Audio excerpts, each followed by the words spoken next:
Good morning दोस्तों, आदर्श mathematics channel पर मैं विक्रम कुमार आपका स्वागत करता हूं। अभी एक थ्योरम देखेंगे होमोमॉर्फिज्म और आइसोमॉर्फिज्म और कर्नल से रिलेटेड। देखिए थ्योरम कह रहा है if T is a modulo homomorphism, T कोई मॉडुलो होमोमॉर्फिज्म है, देन टी इज आइसोमॉर्फिज्म। तब टी को क्या होना होगा? Isomorphism. If and only if K T equal to zero, यदि kernel of T equal to zero होगा। इसका हम प्रूफ देखते हैं। देखिए इसका प्रूफ हम देखते हैं। देखिए इसको हम क्या करते हैं, आगे प्रूफ में देखते हैं। Let K T equal to zero, K T equal to हम जीरो मान लेते हैं। देन वी हैव टू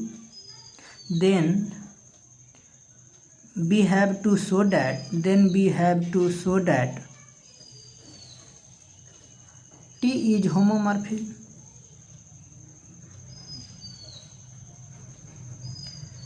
कहने का मतलब अगर हम kernel of T equal to zero मानते हैं, then we have to show that, तब हमें साबित करना है कि टी इज होमोमॉर्फिज्म। टी क्या होगा? होमोमॉर्फिज्म होगा।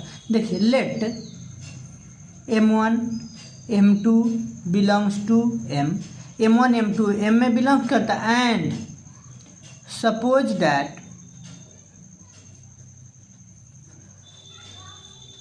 tm1 इक्वल टू tm2 है, देन इम्प्लाइज, इसका मतलब हम कह सकते हैं tm1 इक्वल टू tm2 है, इसका मतलब tm1 minus tm2 equal to zero. इधर से इधर ले आए, इसका मतलब हम कह सकते हैं m1 माइनस m2 क्या कर रहा है? बिलोंग्स करता है कर्नल ऑफ टी में, by definition of kernel, by definition of के टी, कर्नल ऑफ टी। इसका मतलब हम यहाँ से कह सकते हैं m1 minus m2 equal to zero, m1 minus m2 equal to zero. इसका मतलब m1 minus m2 equal to zero, तो इधर से हम इधर कर लेते हैं, तो m1 इक्वल टू क्या हो जाएगा? m2 हो जाएगा।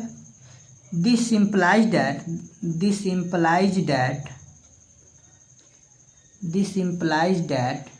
T is 1 1। अगर m1 इक्वल टू m2 भी आ गया, इसका मतलब हम कह सकते हैं t क्या है? 1 1 है। अब देखिए t 1 1 है, सिंस t इज होमोमॉर्फिज्म, इसका मतलब t क्या है? होमोमॉर्फिज्म है। t is homomorphism and for m belongs to m में बिलोंग्स कर रहा है, यानी कैपिटल M जो है उसका एलिमेंट m है, स्मॉल m, यानी स्मॉल m कैपिटल M में बिलोंग्स कर रहा है। There exist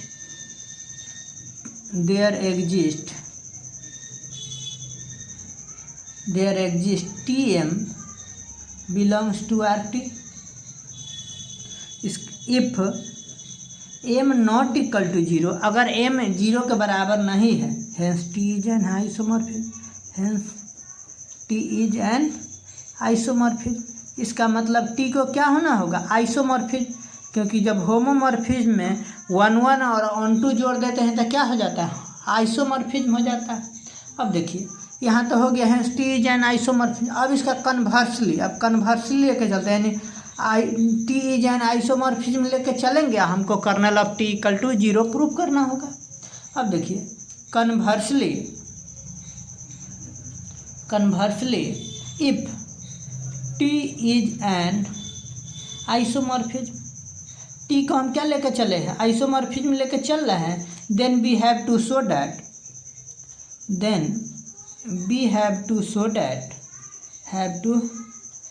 that K T यानी kernel of T equal to zero हमको प्रूफ करना होगा। Then we have to show that K T equal to zero हमको प्रूफ करना होगा। इसका मतलब हम यहाँ से क्या कर सकते हैं? अब लिखते हैं let m belongs to K T. अगर m के टी में बिलोंग्स कर रहा है, इसका then implies that tm equal to zero, तो tm को जीरो होना होगा। इसका मतलब हम कह सकते हैं then tm equal to T zero. क्योंकि हम जानते हैं बाय डिफिनीशन ऑफ कर्नल यहाँ लिख सकते हैं by definition of kernel, by definition of के t since t zero equal to zero therefore t is 1 1, t is 1 1। इसका मतलब टी जीरो को हम जीरो भी लिख सकते हैं। इसका मतलब हम कह सकते हैं t m equal to zero. जब t m equal to zero इसका मतलब एम इक्वल टू जीरो। इसका मतलब हम कह सकते हैं कि यह M belongs to zero. M अगर जीरो में बिलोंग्स कर रहा है देयरफॉर के टी इक्वल टू क्या हो जाएगा, के टी इक्वल टू जीरो। यही हमको प्रूव करना था। यही इसका थ्योरम का आंसर हो गया। अगर यह वीडियो अच्छा लगे तो लाइक, सब्सक्राइब और दोस्तों को शेयर कर दीजिएगा। अगर इसमें किसी प्रकार की प्रॉब्लम हो तो आप कमेंट कर सकते हैं, उसका हम कोशिश करेंगे आपको सेटिस्फाई करने का। जय हिंद।